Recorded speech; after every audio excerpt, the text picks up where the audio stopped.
We are working on GMetrix Access 2016, Practice Exam 1. We're on the 5th project called Landscaping Business. Task 1 wants us to add the phone number field to the customer's contacts query, and then it says running the query is optional. Let's go ahead and click the Enable Content that's in your view right now.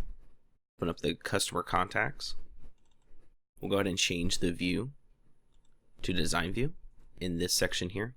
Let me go ahead and pull this down. We want to add phone number. You can double click or click and drag to this section. It's up to you. Now that we've done that, we can close out of this. And we can click Mark Completed.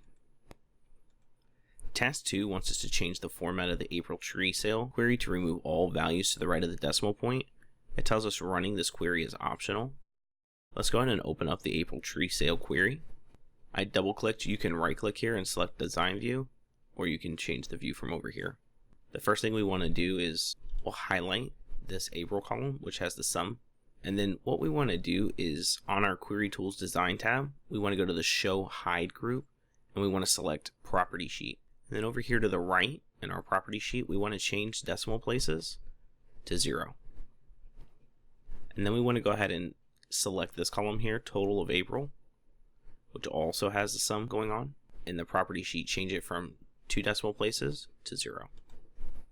We can close out of this, and we can close out of this. We'll go ahead and click Mark Completed.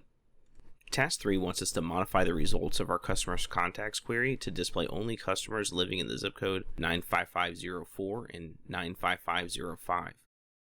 Let's go ahead and open up our customer's contacts query. In this section up here at the top, we want to click the filter for zip code. We'll go ahead and uncheck Select All. And what we want to do here is select 95504 and 95505. We'll click OK. And notice it only displays those zip codes. We'll go ahead and click Mark Completed. And we'll move on to Task 4. This task wants us to use the wizard to create a report with data from the customers and orders tables. Our report should display the customer name, tree size, quantity ordered. And then we're going to group the report by tree. And then it tells us to sort the size in ascending order. And then it tells us to name the report. We want to go to the Create tab here at the top.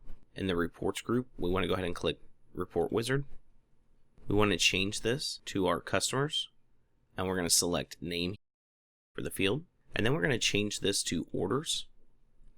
And we're going to be specific in our ordering because we're going to select Tree, then Size, and then Quantity. We'll click Next. On this screen, we'll go ahead and click Next. And then it asks us, do we want to have any grouping here? It tells us that we want to group the report by tree. So we'll select this right here. And notice tree is put right under name. We'll click Next. For this section, it's asking us how we want to sort our fields. It tells us that we want to sort the size in ascending order. So we'll keep that. We're fine with this layout. And what title do we want to give the report? It tells us it's this right here. So we'll go ahead and type that in. Go ahead and click Finish. And we'll close out everything. Click Mark Completed.